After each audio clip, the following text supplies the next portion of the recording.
And welcome back to our channel Coursology hub. I hope कि आप सभी बहुत अच्छे होंगे और जिस एग्ज़ाम की आप लोग तैयारी कर रहे हैं वो एग्ज़ाम आप बहुत अच्छे से तैयारी कर रहे होंगे।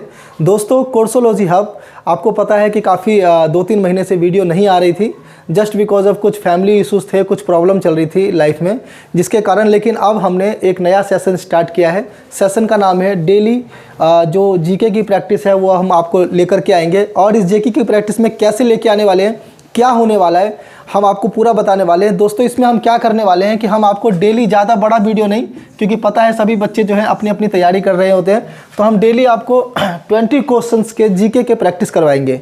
ओनली 20 क्वेश्चंस, ठीक है। और इन क्वेश्चंस का नेचर कहाँ से होगा, ये मटेरियल कहाँ से उठाया जा रहा है, ये रेलिवेंट होगा भी आपके एग्जाम के लिए कि नहीं होगा, ये भी मैं आपको बता देना चाहता हूँ कि ये जो क्वेश्चंस है दोस्तों, ये हम लोग DSSB के एग्ज़ाम से, KVS के, NVS के, AEES में जो भी एग्ज़ाम हुए हैं, स्टेट टीचिंग एग्ज़ाम से, उसके अलावा जितने भी क्वालिटी लेवल के जो एग्ज़ाम होते हैं देश के अंदर, वहाँ से हमने डेटा इकट्ठा किया है। और उस डेटा में से आपको जो करंट सिनेरियो में एग्ज़ाम आ रहा है, ओके, अभी देखा होगा आपने नवोदय विद्यालय के एग्ज़ाम हुए हैं, उसके अलावा DSSB ने काफ़ी सारे एग्ज़ाम कराए हैं। उन एग्ज़ाम में जो क्वालिटी डेटा है, उन डेटा से रिलेटेड आपको हम क्वेश्चंस ला करके देंगे। डेली बेसिस पे 20 क्वेश्चन लाएंगे। कोई अपनी तरफ से क्वेश्चन नहीं बनाया जाएगा, किसी बुक से क्वेश्चन को नहीं उठाया जाएगा, ठीक है। बिल्कुल जो ऑथेंटिक डेटा है वहाँ से क्वेश्चंस आपके लिए लेकर के आया जाएगा, स्टैंडर्ड डेटा लेकर आया जाएगा और आपको क्वेश्चंस पढ़ाया जाएगा। उसके बाद उसके आंसर्स भी उसमें करवाए गए हैं और उस आंसर्स के अलावा डिस्क्रिप्शंस जो उस क्वेश्चन से रिलेटेड है वो भी मैंने कोशिश की है उसमें शामिल करने की। और आज इस जो मैं वीडियो बता रहा हूँ आपको, इस वीडियो के साथ ही मैंने 20 क्वेश्चंस का एक सीरीज़ मैंने ऐड ऑन कर दिया है इस वीडियो के अंदर। इसके साथ ही डेली बेसिस पे आपको 20 क्वेश्चंस मिलते रहेंगे आपको उस वीडियो के माध्यम से दोस्तों। उसके अलावा ये क्वेश्चंस होगा जिससे कि आप जो भी तैयारी कर रहे हैं, जिस भी बुक से कर रहे हैं, लूसेंट से कर रहे हैं, क्राउन से कर रहे हैं, या ऑल राकेश यादव पब्लिकेशन से कर रहे हैं, किसी से भी कर रहे हैं आप तैयारी, आप अपने आप को जज कर पाएंगे कि 20 में से आप कितने नंबर ले पा रहे हैं, 10 ले पा रहे हैं, 7 ले पा रहे हैं, या फिर आप 18 ले पा रहे हैं। जो भी आप ले पा रहे हैं वो आप अपने परफॉर्मेंस को एनालाइज कर पाएंगे। और डेली बेसिस पे हम आपको 20 क्वेश्चंस की सीरीज़ आपको लगातार देते रहेंगे। तो आई होप कि आपको ये सेशन अगर पसंद आए तो आप हमारे वीडियो को लाइक करें, शेयर करें और सब्सक्राइब करना बिल्कुल ना भूलें, ताकि हमारी हर लेटेस्ट वीडियो की नोटिफिकेशन आपको टाइम टू टाइम मिलती रहे। साथ साथ में जो भी टीचिंग एग्ज़ाम के रिलेटेड वैकेंसीज़ आती हैं, जो भी टीचिंग रिलेटेड कुछ इश्यूज़ आते हैं, कुछ नोटिस आते हैं, कुछ इन्फॉर्मेशन आती है, वो भी आपको हमारे चैनल पर मिलता रहता है।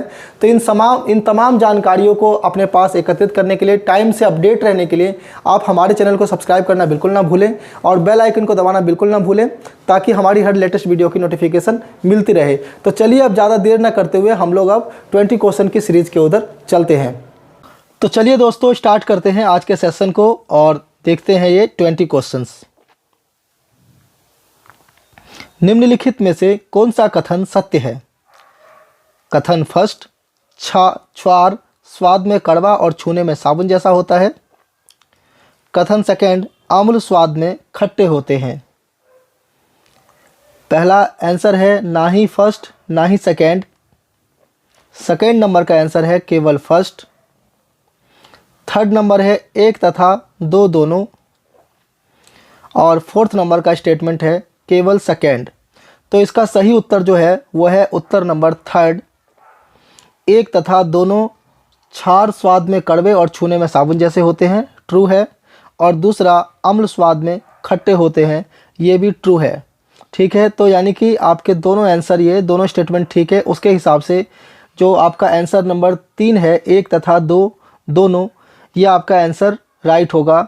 और आजकल इसी तरह के क्वेश्चंस जो है एग्ज़ाम में ज़्यादा पूछे जा रहे हैं। हमने हमेशा करंट सिनेरियो को ध्यान में रखते ही अपना कंटेंट तैयार करते हैं, ताकि बच्चों को ज़्यादा से ज़्यादा हेल्प हो सके। तो चलिए हम नेक्स्ट क्वेश्चन की ओर आगे बढ़ते हैं।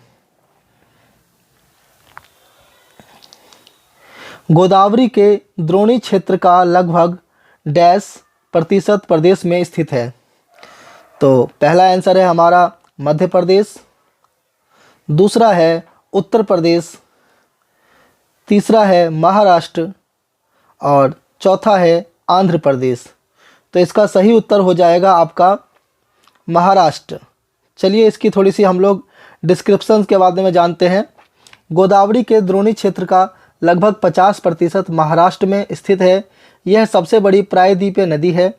यह महाराष्ट्र के नासिक जिले में पश्चिम घाट की ढालों से निकलती है। गोदावरी की सहायक नदियां हैं पूर्णवर्धा, प्राणहिता, मंजरा, वेनगंगा एवं पेनगंगा। ये तीनों सहायक नदियां हैं और इस हिसाब से इसका उत्तर हो जाएगा महाराष्ट्र। आई होप कि आपको सेशन पसंद आ रहा होगा।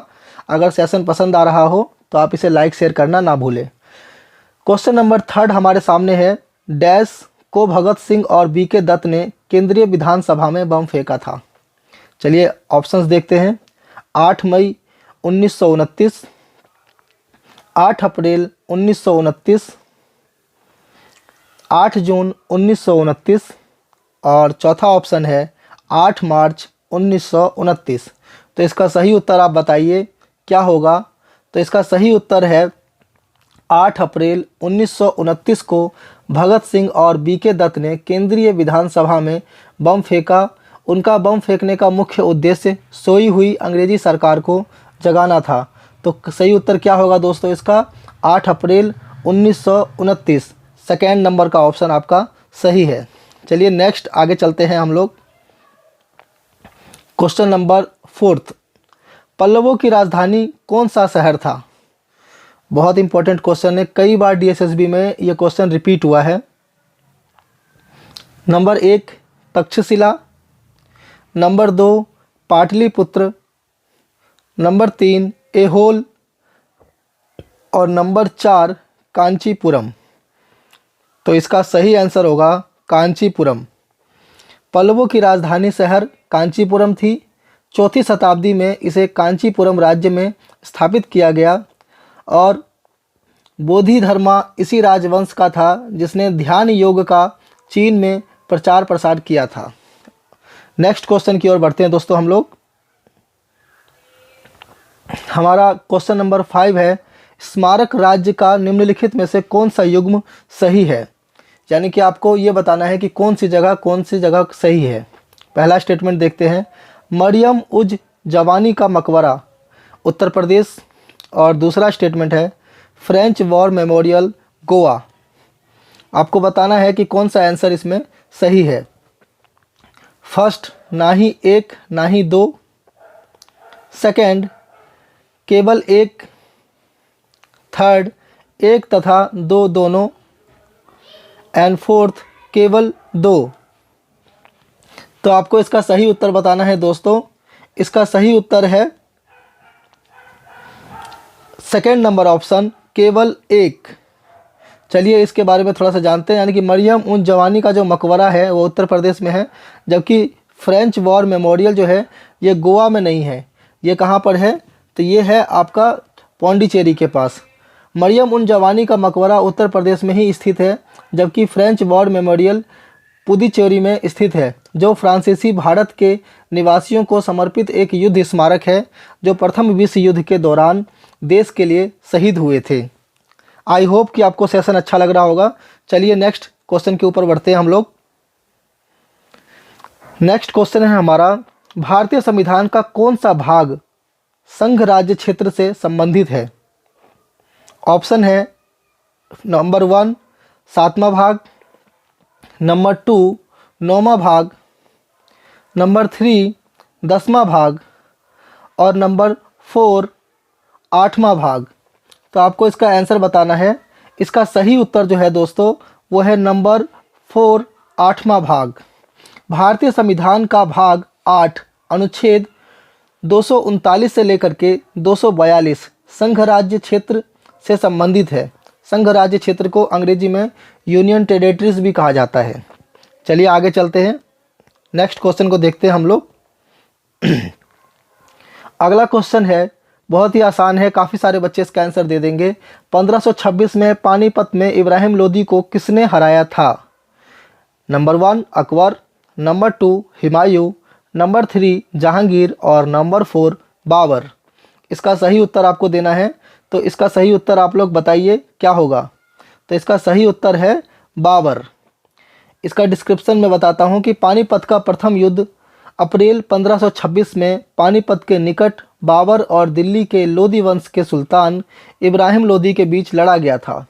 इस युद्ध में बाबर ने लोदी को परास्त किया, जिसके परिणाम स्वरूप भारत में मुगल साम्राज्य की नींव पड़ी। नेक्स्ट क्वेश्चन की ओर बढ़ते हैं हम लोग। लाइक शेयर करना ना भूलें अगर आपको क्वेश्चन अच्छे पसंद आ रहे हो तो। निम्नलिखित में से कौन सा नृत्य दक्षिण भारत से संबंधित नहीं है? याद रखना, अब डायरेक्ट क्वेश्चन ना पूछ के क्वेश्चन को घुमा के पूछा जाता है कि कौन सा नृत्य दक्षिण भारत से संबंधित नहीं है। First Kuchipudi, second Kathak, third Bharatanatyam और फोर्थ कथकली। तो इसका सही उत्तर हो जाएगा कुचिपुड़ी, जो कि दक्षिण भारत से संबंधित नहीं है। सॉरी, इसका सही उत्तर हो जाएगा, माफ़ करिएगा, इसका सही उत्तर है कथक। कथक जो है ये उत्तर प्रदेश के अंदर होता है दोस्तों, ठीक है। कुचिपुड़ी आंध्र प्रदेश के अंदर होता है। उसके अलावा जो आपका भरतनाट्यम है ये तमिलनाडु के अंदर होता है, और कथकली जो है ये केरला के अंदर होता है। ये सभी दक्षिण भारतीय राज्य हैं, जबकि कथक जो है ये उत्तर प्रदेश के अंदर होता है, ठीक है। आगे बढ़ते हैं हम लोग। निम्नलिखित में से कौन सा वृक्ष है जो उष्णकटिबंधीय सदाबहार वनों में नहीं पाए जाते? तो बताइएगा कौन सा है। नंबर 1 बांस, नंबर 2 रोजवुड, नंबर 3 आबनूस और नंबर 4 महोगनी। तो इसका सही उत्तर बताइए कौन सा होगा। तो इसका सही उत्तर है नंबर फर्स्ट, बांस या सहतूत का वृक्ष उष्णकटिबंधीय सदाबहार वनों में नहीं पाया जाता, जबकि रोजवुड, आबनूस और मोहगनी के वृक्ष उष्णकटिबंधीय सदाबहार वनों में पाए जाते हैं। तो इसका सही उत्तर आपका हो जाएगा नंबर फर्स्ट, वांज। चलिए आगे बढ़ते हैं हम लोग क्वेश्चन नंबर 10 की तरफ। मध्यमंडल के संदर्भ में निम्नलिखित में से कौन सा सही है? नंबर 1 यह वायुमंडल की तीसरी परत है। नंबर 2 अंतरिक्ष के प्रवेश करने वाले उल्कापिंड इस परत में आने पर जल जाते हैं। चलिए ऑप्शन देखते हैं। नंबर 1 केवल ना ही 1 ना ही 2, नंबर 2 केवल 1, नंबर 3 1 तथा 2 दोनों, और नंबर 4 केवल सेकेंड। तो चलिए इसका सही आंसर बताएंगे आप लोग। इसका सही आंसर है दोस्तों नंबर 3 1 तथा 2 दोनों। यह वायुमंडल की तीसरी परत है, बिल्कुल ट्रू स्टेटमेंट है। और अंतरिक्ष के प्रवेश करने पर उल्कापिंड इस परत में आने पर जल जाते हैं। एक बार इसका थोड़ा सा और डिस्क्रिप्शन हम लोग देख लेते हैं मध्यमंडल के बारे में, ताकि आपको और अच्छी जानकारी हो जाए। मध्यमंडल वायुमंडल की तीसरी परत है, जिसकी ऊंचाई 50 से 80 किलोमीटर तक होती है। इसमें तापमान में अचानक गिरावट आ जाती है। अंतरिक्ष से प्रवेश करने वाले उल्कापिंड इसी परत में आने पर जल जाते हैं, और मध्यमंडल सीमा पर तापमान गिरकर 100 डिग्री सेल्सियस से तक पहुंच जाता है, जो वायुमंडल का न्यूनतम तापमान है। आई होप कि आपको सेशन अच्छा लग रहा होगा, तो वीडियो को लाइक, शेयर एंड सब्सक्राइब करना बिल्कुल ना भूलें। चलिए आगे चलते हैं।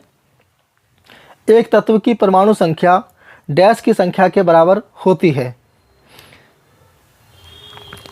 नंबर फर्स्ट न्यूट्रॉनों के, number second electron plus neutron, number third प्रोटॉनों के, और number fourth neutron plus proton. तो इसका सही उत्तर आप लोगों को बताना है दोस्तों। तो इसका सही उत्तर जो हो जाएगा वो हो जाएगा आपका नंबर थर्ड, प्रोटॉनों के। चलिए इसका डिस्क्रिप्शन देख लेते हैं। किसी तत्व का परमाणु क्रमांक उस तत्व के नाभिक में स्थित प्रोटॉनों की संख्या के बराबर होता है, जिसे Z प्रतीक से प्रदर्शित किया जाता है। चलिए आगे बढ़ते हैं। नेक्स्ट क्वेश्चन, निम्नलिखित में से कौन सा वर्ष ग्रीष्मकालीन ओलंपिक मेजबान शहर सही है? मतलब ग्रीष्मकाल में जो भी ओलंपिक हुए हैं उसके क्रम में ये सही है। चलिए आगे देखते हैं। 2012 लंदन और 2000 के अंदर सिडनी। तो आपको इसका आंसर बताना है। फर्स्ट है ना ही 1 ना ही 2, सेकेंड है केवल 1, थर्ड है 1 तथा 2 दोनों, एंड फोर्थ है केवल 2। तो आपको इसका उत्तर बताना है दोस्तों कि इसका उत्तर क्या होगा। तो इसका सही जवाब है नंबर 4 1 तथा नंबर 3 एक तथा सेकंड दोनों। याद रखिएगा, इसका सही जवाब है नंबर 3 एक तथा सेकंड दोनों। चलिए इसकी डिस्क्रिप्शंस के बारे में जान लेते हैं कि कब कब कहाँ कहाँ पर। आपको मैं बता दूं कि जो भी ओलंपिक होता है वो 4 साल के डिस्टेंस के ऊपर होता है। जिस तरह से क्रिकेट का वर्ल्ड कप भी 4 साल के डिस्टेंस पे होता है, उसी तरीके से जो ये ओलंपिक होता है ये भी 4 साल के अंतराल पर होता है। और मैं बता देता हूँ आपको, 2000 से लेकर के 2020 तक के सारे शहर और सारे जगहें। 2000 के अंदर सिडनी में हुआ था, फिर 2004 में एथेंस में, 2008 में बीजिंग में, 2012 में लंदन में, 2016 के अंदर रियो डी जेनेरियो में और 2020 के अंदर टोक्यो शहर के अंदर हुआ था। तो उस हिसाब से 2012 लंदन और 2000 के अंदर सिडनी, दोनों स्टेटमेंट ट्रू हैं। तो 1 तथा 2 दोनों, स्टेटमेंट नंबर 3 जो है ये बिल्कुल राइट आंसर होगा। चलिए आगे बढ़ते हैं। आप लोग क्वेश्चन का नेचर भी देख रहे होंगे कि क्वेश्चन किस तरह से ट्विस्ट करके दिए जा रहे हैं, जिससे कि आपको आने वाले समय में किस तरह के क्वेश्चन आ रहे हैं उसको तैयार करने में काफ़ी हेल्प मिलेगी। निबंध मांग और समय देयताओं की हिस्सेदारी जो बैंकों को रिजर्व बैंक में नकदी शेष के रूप में रखनी होती है, जिसे रिजर्व बैंक द्वारा समय पर भारत के राजपत्र में अधिसूचित किया जाता है, डैश कहा जाता है। फर्स्ट, नगद आरक्षित अनुपात। सेकेंड, रिवर्स रेपो दर। थर्ड, संवर्धित चल निधि अनुपात। और फोर्थ, रेपो दर। तो आपको इसका सही उत्तर बताना है। तो इसका सही उत्तर जो है वो है दोस्तों नगद आरक्षित अनुपात, ऑप्शन नंबर फर्स्ट। निवल मांग और समय देयताओं की हिस्सेदारी जो बैंकों को रिजर्व बैंक में नकदी शेष के रूप में रखनी होती है, जिसे रिजर्व बैंक द्वारा समय समय पर भारत के राजपत्र में अधिसूचित किया जाता है, को नगद आरक्षित अनुपात कहा जाता है। याद रखिएगा। चलिए नेक्स्ट क्वेश्चन की ओर बढ़ते हैं हम लोग। नेक्स्ट क्वेश्चन है, उत्तल लेंस में जब वस्तु अनंत पर होती है तो प्रतिबिंब डैश पर बनता है। तो देखते हैं, 2f2 से परे, f2 थर्ड अनंत, और ऑप्शन 4 f2 तथा 2f2 के बीच में। तो इसका सही उत्तर हो जाएगा आपका f2। चलिए इसका डिस्क्रिप्शन देख लेते हैं थोड़ा सा। उत्तल लेंस में जब वस्तु अनंत पर होती है तो प्रतिबिंब f2 पर बनता है। उत्तल लेंस के बीच में मोटा तथा किनारे पर पतला होता है। यह लेंस पर पड़ने वाले प्रकाश को इकट्ठा करता है, अर्थात अभिसारित करता है, इसलिए इसे लेंस को अभिसारी लेंस भी कहा जाता है। चलिए आगे बढ़ते हैं दोस्तों। क्वेश्चन नंबर 15, निम्नलिखित में से किसने भारत के लिए कभी ओलंपिक पदक नहीं जीता। याद रखिएगा, क्वेश्चन है कि निम्नलिखित में से किसने भारत के लिए कभी ओलंपिक पदक नहीं जीता। ऑप्शन देखते हैं हम लोग। Number 1 Leander Paes, number 2 Neeraj Chopra, number 3 Mahesh Bhupathi और नंबर 4 विजय कुमार। तो इसका सही उत्तर हो जाएगा आपका महेश भूपति। महेश भूपति ने आज तक भारत के लिए कभी भी ओलंपिक पदक नहीं जीता, बाकी लिएंडर पेस, नीरज चोपड़ा और विजय कुमार ने जीता है। चलिए इसका थोड़ा सा हम लोग डिस्क्रिप्शन देख लेते हैं। महेश भूपति ने भारत के लिए ओलंपिक पदक नहीं जीता है, जबकि लिएंडर पेस अटलांटा ओलंपिक 1996 में कांस्य पदक, विजय कुमार लंदन ओलंपिक 2012 में रजत पदक तथा नीरज चोपड़ा टोक्यो ओलंपिक 2020 में स्वर्ण पदक जीतकर इन सभी ने भारत के लिए ओलंपिक मेडल जीता है। आगे चलते हैं। भारत सरकार 23 फसलों के लिए MSP घोषित करती है। इनमें से कितनी अनाज की फसलें हैं। 6 फसल, सेकेंड नंबर ऑप्शन 5 फसल, थर्ड नंबर ऑप्शन 8 फसल और फोर्थ नंबर ऑप्शन 7 फसल। तो आपको इसका उत्तर बताना है दोस्तों। तो इसका उत्तर हो जाएगा 7 फसलें, जिसके ऊपर MSP घोषित करती है उसमें अनाज की 7 फसलें होती हैं। चलिए इसके बारे में जानते हैं। फसलों का न्यूनतम समर्थन मूल्य कृषि लागत एवं मूल्य आयोग CAPC तय करता है। सरकार इस समय 23 फसलों का न्यूनतम समर्थन मूल्य यानी कि MSP मिनिमम सपोर्टिंग प्राइस घोषित करती है, जिसमें से 7 अनाज की, दलहन की 5, तिलहन की 7 और 4 कॉमर्शियल फसलें शामिल हैं। याद रखना है, अनाज की 7 फसलें हैं, दलहन की 5 फसलें हैं, तिलहन की 7 फसलें हैं और कमर्शियल 4 फसलें शामिल हैं इसके अंदर। चलिए आगे चलते हैं। क्वेश्चन नंबर 17 देखते हैं, निम्नलिखित में से कौन भारत रत्न पुरस्कार विजेता नहीं है? तो आपको देखना है ऑप्शन में अटल बिहारी वाजपेयी, महेंद्र सिंह धोनी, पंडित रविशंकर और प्रणब मुखर्जी। तो इसका सही उत्तर बताना है आपको। तो इसका सही उत्तर है महेंद्र सिंह धोनी। अटल बिहारी वाजपेयी, प्रणब मुखर्जी तथा पंडित रविशंकर, इन सभी को भारत रत्न पुरस्कार प्राप्त हुआ है, जबकि महेंद्र सिंह धोनी को भारत रत्न पुरस्कार प्राप्त नहीं हुआ है। चलिए आगे चलते हैं दोस्तों। भारतीय संविधान का कौन सा अनुच्छेद राज्यपाल की पदावधि से संबंधित है? अनुच्छेद 165, अनुच्छेद 161, अनुच्छेद 152, अनुच्छेद 156। तो इसका सही जवाब हो जाएगा अनुच्छेद 156। तो इसके बारे में जानते हैं कि भारतीय संविधान का अनुच्छेद 156 राज्यपाल की पदावधि से संबंधित है। राज्यपाल राष्ट्रपति के प्रसाद पत्र पर धारण करेगा। राज्यपाल राष्ट्रपति को संबोधित अपने हस्ताक्षर सहित लेख द्वारा अपना पद त्याग सकेगा। इस अनुच्छेद के पूर्णगामी उपबंधों के अधीन रहते हुए राज्यपाल अपने पद ग्रहण की तारीख से 5 वर्ष की अवधि तक धारण करेगा। यानी कि जो अनुच्छेद 156 है ये पूर्ण रूप से राज्यपाल की पदावधि से संबंधित है। चलिए अगले क्वेश्चन की ओर हम लोग बढ़ते हैं और देखते हैं कि अगला क्वेश्चन क्या है।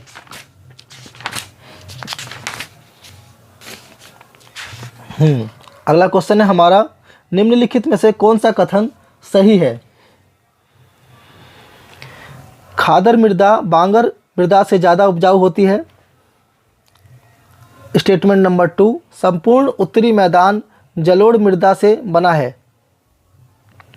ना ही 1 ना ही 2। ऑप्शन नंबर 2 केवल 1। ऑप्शन नंबर 3 1 तथा 2 दोनों। ऑप्शन नंबर 4 केवल सेकेंड। तो इसका सही जवाब हो जाएगा 1 तथा 2 दोनों।